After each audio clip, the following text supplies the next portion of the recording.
Merci Thierry. Donc, comme le disait l'essayiste Paul Virilio, le progrès est à venir à condition de dépasser la propagande. Cette constatation lourde de sens s'applique parfaitement à l'IA, qui est aujourd'hui l'enjeu de toutes les théories, allant des plus positives, le gain de productivité va être énorme, aux plus catastrophistes, la fin des emplois liés à la création.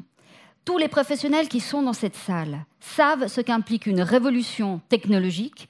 Nous avons tous vécu en temps réel le développement du numérique. Nous avons accompagné l'avènement des réseaux sociaux, le développement de la publicité en ligne, qui désormais se veut programmatique et de plus en plus autonome et intelligente. En ira-t-il de même avec les nouveaux outils de l'IA générative ? Je vous rappelle que pour Midjourney ou ChatGPT, il n'a fallu que 5 jours pour que ces outils soient adoptés, tant la barrière d'entrée est human-friendly, pour ne pas dire simpliste. Cette nouvelle ère ne fait que commencer. Le machine learning repose sur 3 composantes, la qualité des données, le développement des algorithmes et la puissance de calcul. Dans ces 3 cas, même si les startups qui créent ces algorithmes sont comme OpenAI privées, tout l'édifice repose sur le volume de données provenant de plateformes sociales et de cloud aux mains de moteurs de recherche tels que Microsoft ou autres Google. Autant dire que personne n'arrêtera rien, même si Musk demande un moratoire et que Biden invite les acteurs de l'IA à la Maison-Blanche. Les réglementations seront, comme la GRPD, tardives. Par conséquent, la différence se fera sur l'usage et c'est pourquoi ce soir, j'ai le plaisir d'avoir invité 3 professionnels qui vont pouvoir nous parler de cet usage. Je vous présente Esther Sève, la CEO et la fondatrice de QualInsight, un institut de recherche qui a fait une étude et elle va vous présenter les résultats. Lucrezia Bruni, Head of Data Science de Swissquote, qui va nous expliquer comment l'IA l'aide déjà aujourd'hui à améliorer sa performance et son intelligence pour les data. Et Camille Delessal, Managing Director d'Avas Suisse, qui lui va nous expliquer comment les agences commencent déjà à utiliser, est-ce qu'elles le disent ou ne le disent pas. Voilà. Alors, on va démarrer avec Esther. Alors, on va voir si on arrive sur le... Voilà, ça c'est ton étude, Impact et enjeux de l'IA. Alors, je te propose que tu nous expliques un peu quel était l'univers de l'étude, qui as-tu sondé et quel était le profil des personnes qui ont répondu. Alors, on a réalisé cette étude auprès d'un peu plus de 500 professionnels, donc la moitié étant active dans le domaine du marketing et de la communication en Suisse romande. Et pour l'autre moitié, on avait des dirigeants d'entreprise, donc des chefs d'entreprise. On avait également une quarantaine de profils un peu plus consultants, freelance, des développeurs également, environ une quarantaine aussi. Et on s'est vraiment concentré sur ces profils justement de décideurs ou vraiment d'acteurs aussi dans ces domaines de traitement de données ou de création. On a fait la prise d'information en ligne, donc un sondage de très court. D'ailleurs, certains peut-être parmi vous y ont répondu parce qu'il a été bien partagé. Il a été diffusé sur LinkedIn, en pub aussi sur LinkedIn, via les réseaux sociaux et via notre panel en Suisse romande, votre opinion. Voilà. Alors j'espère que... Voilà, on a les premiers résultats. Alors peut-être explique-nous ce que veulent dire ces résultats et... Voilà. Je pense que c'est très important. En tout cas, moi, quand je les ai découverts, j'ai pas imaginé que ce serait aussi important quand on voit le profil de personnes qui sont très familiers ou familiers avec ChatGPT. Donc, vous pouvez voir sur la partie jaune, ce sont justement les 250 professionnels du marketing et de la communication. Et puis, en dessous, en orange, c'est les 250 autres, donc les développeurs et les dirigeants et les consultants. On voit que dans ceux qui sont très familiers, dans les questions qu'on a posées par la suite, ce sont vraiment déjà des utilisateurs, des personnes qui n'ont pas attendu et qui l'utilisent déjà, voire dans les développeurs, des gens qui ont bossé sur l'API pour pouvoir en développer, aller plus loin avec cet outil-là. Donc on peut voir déjà qu'environ 80% sont familiers avec ChatGPT. Et là, on est dans le cadre professionnel. Je l'insiste quand même parce qu'on voit qu'il y a beaucoup aussi d'usages mixtes avec le privé. Alors, voilà. Ensuite, on a voulu savoir depuis combien de temps ils l'utilisent. Et là, vous pouvez voir que, comme tu l'as dit, après 5 jours, c'était déjà le boom. On voit qu'on a 23% qui l'utilisent depuis cette année, et puis 17% au niveau de ces professionnels de la com et du marketing déjà avant 2023. Et ils vous en parleront d'ailleurs tout à l'heure, puisque les 2 personnes qui m'accompagnent aujourd'hui l'utilisaient déjà précédemment. on constate que ce sont beaucoup les plus petits, justement, ceux qui ont moins les moyens, qui n'ont pas justement les budgets pour faire acheter des algorithmes avec justement toutes ces données déjà existantes. Et vous pouvez voir qu'on a posé également la question, leur demander sur une échelle de 1 à 5, c'est les premiers résultats, comment ça se passe pour eux, le 5 étant « waouh, c'est incroyable !»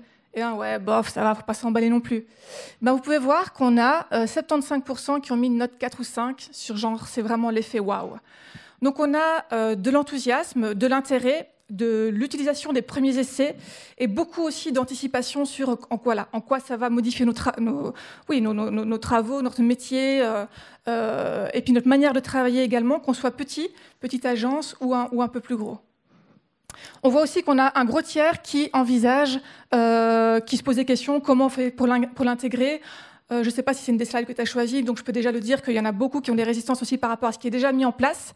C'est vrai que de faire avec l'existant, ce n'est pas forcément simple, surtout si on a investi déjà un gros budget précédemment pour pouvoir faire ce traitement de données, par exemple, si on parle de traitement de données. Donc il y en a beaucoup qui réfléchissent sur comment tirer profit de cette technologie. Et puis par contre, vous pouvez voir en orange, on n'a que 17%, si on regarde les dirigeants de PME ou les profils qui sont moins dans la com et le marketing. On sent vraiment qu'il y a un gros enthousiasme dans le côté com et marketing, mais un peu moins pour le reste des profils. Et puis, en se concentrant maintenant sur la partie utilisation, c'est vraiment un 50-50, pour le coup, c'est même pas un 47-53. On avait vraiment la moitié des agences qui utilisent aujourd'hui ChatGPT et qui le disent à leurs clients, et l'autre moitié qui, pour le moment, a décidé de ne pas les informer. Alors, il y a plusieurs raisons pour ça. On voit dans les bulles, puisqu'on leur demande pourquoi, en fait. Ensuite, pourquoi il n'y a pas forcément de la transparence par rapport à ça. Alors, d'une part, parce qu'il faut quand même savoir qu'il y en a pas mal qui l'utilisaient déjà précédemment. C'est pas que tout d'un coup, ils envoient de la data dans le ChatGPT et puis que c'est tout nouveau pour eux et que c'est une nouvelle manière de travailler. Et aussi parce qu'on leur demande comment, en fait, les clients réagissent à ça. Et on constate que pour la moitié, c'est vraiment moitié-moitié, il y a des clients enthousiastes, et puis vraiment l'autre moitié, ils ont des réticences, faut les rassurer, puis il y a tous ces enjeux que tu as déjà évoqués sur la confidentialité des données, les préoccupations éthiques et autres, qui font qu'on n'y va pas, on ne saute pas dedans non plus les pieds joints. Et puis sur cette question justement de la transparence, donc on a demandé ensuite à l'ensemble des personnes interrogées s'ils souhaitaient finalement être informés que leurs prestataires externes, qu'ils soient freelance, indépendants, agences, utilisaient l'IA ou pas, que ce soit ChatGPT, Midjourney ou autre. Et on voit que 75% oui, aimeraient le savoir, et que 25% finalement ils s'en fichent, ce qui compte c'est le résultat, et puis ça va dépendre de nouveau des budgets et la ligne créative aussi qui peut être existante si on travaille sur une marque ou autre. Donc il y a pas mal d'enjeux aussi qui permettent de nuancer ça, mais on voit que ce côté transparence est très important. Et du coup je vois que tu l'as pas mis, mais on voit que un des plus gros freins, voilà, c'était une question que je voulais te poser justement. Voilà. C'est le côté black box. Voilà. Alors il y a encore une dernière slide et puis voilà. Dans les défis. Alors là, donc c'est vrai, on est vraiment uniquement sur le côté agence. Donc on est sur des dirigeants d'agence. Donc il y a que 40 personnes qui se sont prononcées, donc à prendre avec des pincettes au niveau du chiffre. Mais on voit que c'est vraiment de vraiment bien comprendre quelles vont être la valeur que je vais... Donc tu l'as dit qu'on peut retirer, donc c'est le gain de temps. Mais comment maintenant je vais me positionner, quelle va être ma valeur à moi en tant qu'agence avec ses limites et avec le potentiel créatif que ça peut m'amener.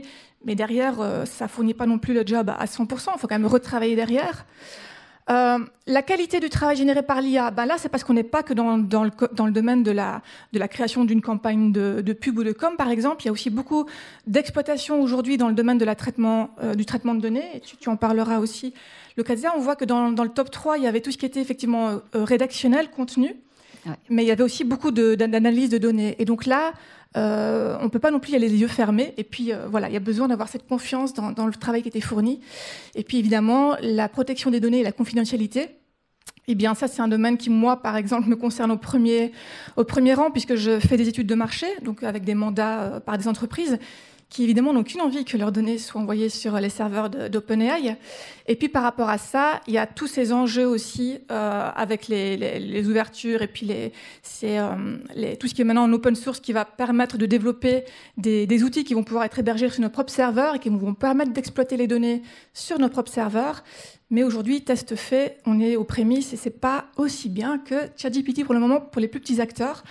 Donc ces enjeux vraiment de confidentialité restent, je pense, vraiment centraux pour la majorité des personnes interrogées.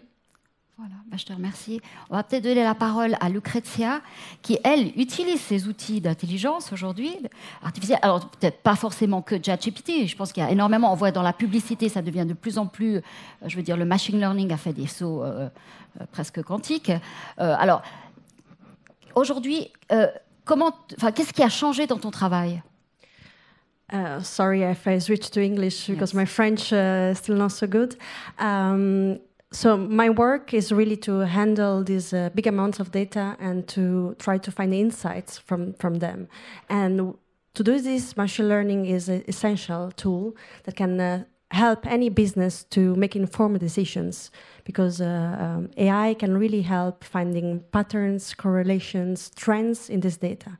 So it's really transforming every kind of business that has data into making more data-based, data-informed decisions.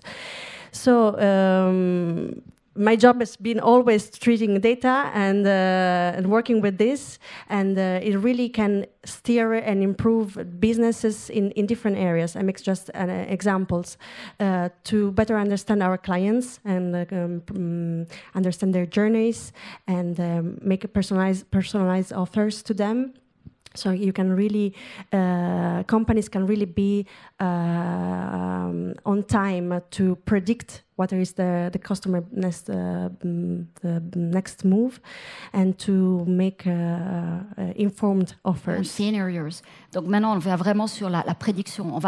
Ce qu'on avait prédit dès le départ, que l'Internet amènerait au prédictif, ces outils peuvent te permettre aujourd'hui de faire plus de scénarios et de mieux comprendre le comportement des clients. Yes, exactly. So it's really targeting what is going to happen in the future, to be more than in time to make an action. So I make an example.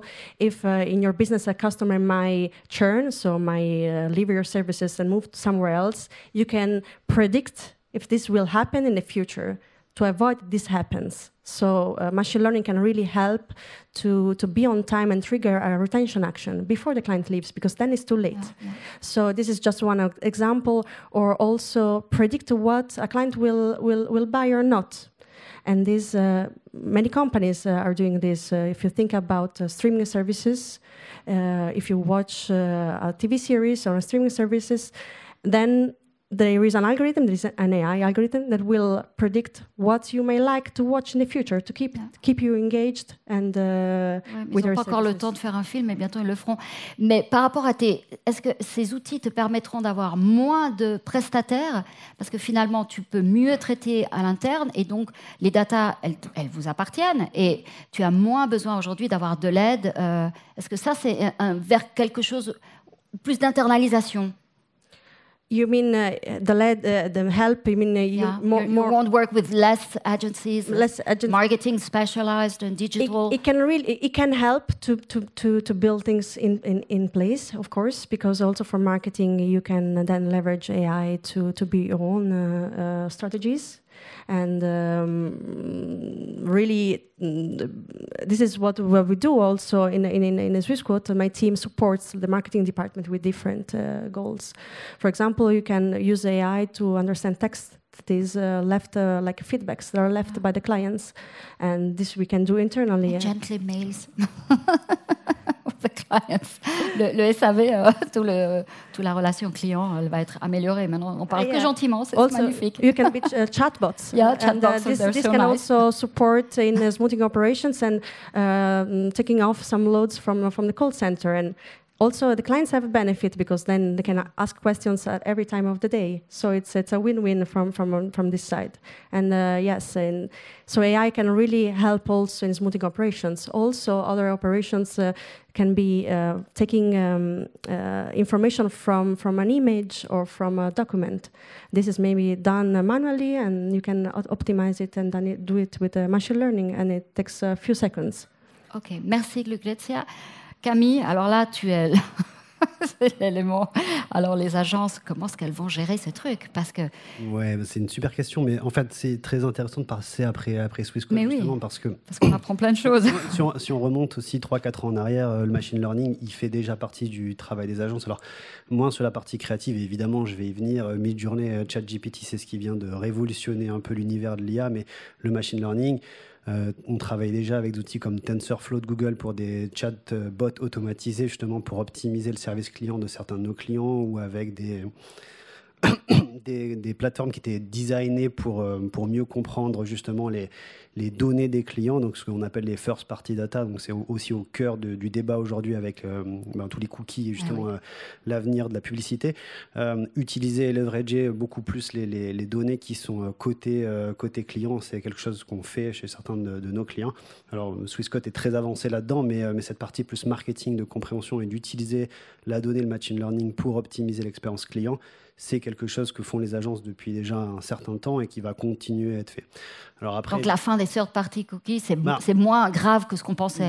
C'est ça qui est génial. C'est un grand débat pour les agences médias. Il y a pas de, enfin c'est une évidence. Maintenant, justement, on est à une ère de l'hyper-personnalisation, et utiliser les données qui sont vraiment qui appartiennent à l'entreprise, c'est vraiment primordial pour les sociétés.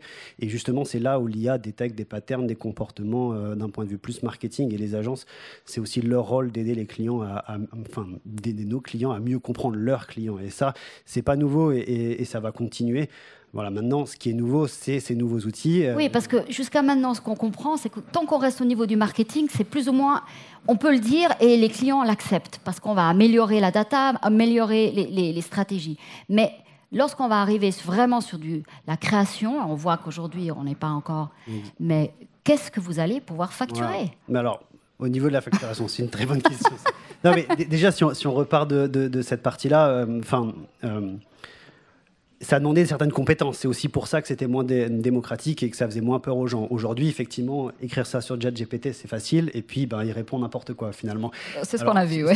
Sûrement que le meilleur d'eux n'a pas suffisamment de données sur Internet, je ne sais pas. Mais voilà, il faut du contexte, il faut de la data. Cette data, on la prenait avant dans les bases de données des clients parce qu'elle leur appartenait. Aujourd'hui, l'enjeu de cette donnée, ça va être de la fournir au travers de quelque chose de textuel ou même d'image. Avec Midjourney, désormais, ce qui change quand même grandement la donne, c'est qu'on peut aussi nourrir une IA avec des images qui nous appartiennent et la faire travailler comme on le souhaite. Alors comment est-ce qu'on va le facturer? Finalement, ça ne change rien pour une agence à la réflexion.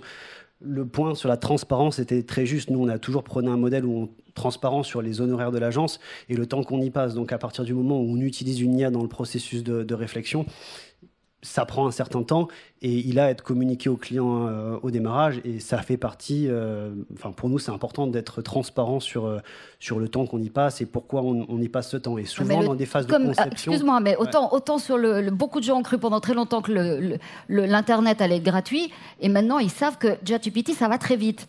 Alors comment tu vas leur dire, écoutez, on a passé 3 jours là-dessus, ça ce sera impossible. Alors tu peux déjà montrer quelques exemples, c'est-à-dire que faire une première image sur Midjourney avec un bon contexte, ça va hyper vite, tu as un truc qui est hyper satisfaisant tout de suite, mais par contre quand tu veux le retoucher et commencer à avoir les bons cheveux ou faire de la post-prod, tout ça il faut repasser dessus. Aujourd'hui tu as des problèmes de définition aussi sur la Midjourney, ça va être vraiment des images qui sont limitées dans la taille, donc si tu veux faire du print, il va falloir aussi faire du travail derrière. Donc aujourd'hui il y a aussi tout un travail d'éducation sur, c'est un outil de création, on se doit l'utiliser effectivement Havas fait partie des agences qui l'utilisent et qui l'utilisent pour se nourrir sur plein de choses, aussi bien sur la génération d'images, et c'est hyper important dans les phases de conception. Je veux dire, tu vois, ça peut remplacer aussi toutes les phases de RAW, justement, pour commencer à illustrer avant des shootings. Ça peut être dans différents scénarios comme ça. Ça peut être aussi en proofreading pour venir vérifier une tonalité beaucoup plus vite sur des grands morceaux de texte. Mais ça ne veut pas dire qu'il n'y a pas quelqu'un qui va le checker derrière. Ça veut juste dire qu'on a plusieurs outils qui permettent d'améliorer la qualité. Alors peut-être que dans 5 ans ou même dans 6 mois, ce sera parfait et que ça remplacera certains métiers. Mais en attendant, aujourd'hui, il faut quand même les nourrir avec beaucoup de données qu'on lui apporte, parce qu'il faut comprendre la marque, parce qu'il faut savoir quel angle on veut donner à cette campagne. Et parce que ça, aujourd'hui, c'est révélateur. Tu prends Midjourney ou ChatGPT, si tu ne sais pas t'exprimer très précisément sur ce que tu veux, il ne va pas inventer à ta place le truc. Et ça, c'est hyper clé de réussir à le nourrir avec ce qu'on veut Et c'est peut-être ça la différence. On faisait déjà des briefs dans les agences depuis très longtemps. C'est clair. Voilà, et ça va continuer à être cette interface et cette expertise parce que chez certains de nos clients, elle n'est pas encore là de pouvoir interagir et faire sa campagne tout seul avec des IA. Voilà, mais alors, quid du droit d'auteur? Parce que ça, on parlait de la sécurité. À qui appartiennent ces images? C'est une bonne question. Ça dépend vraiment des outils, quoi. Si tu prends OpenAI, c'est l'open source. Donc aujourd'hui, il y a un droit d'usage qui est ouvert, alors que Midjourney, par exemple, ça leur appartient, mais ils donnent les droits d'exploitation et d'usage. Mais par contre, le client, l'agence, personne ne possède de droit de copyright sur quelque chose qui aurait été généré sur Midjourney, mais a le droit de l'utiliser. Et ça va dépendre des différents acteurs. OpenAI étant open source, eux ont décidé de le laisser ouvert. Et là aussi, même dans le cadre juridique, il va y avoir beaucoup de choses qui vont devoir se décider sur tous ces outils. Tu parlais de la GDPR tout à l'heure. Ça va être la même chose. Il va falloir légiférer sur ces choses-là, c'est évident, ouais. Écoute, en tout cas, je vous remercie les trois. On se donne rendez-vous au meilleur du web parce que je pense que dans 6 mois, ce sera peut-être déjà une autre histoire. Et on continue cette conversation. Merci pour cette étude parce qu'elle est arrivée à un moment super important parce qu'on n'avait aucune idée. Maintenant, on commence déjà un petit peu à voir. Je pense que tu vas la suivre. Tu vas suivre un petit peu régulièrement. Tu la feras un... Ouais, non, ça, je te lâche pas parce que je veux savoir. Merci Lucrezia et merci Camille.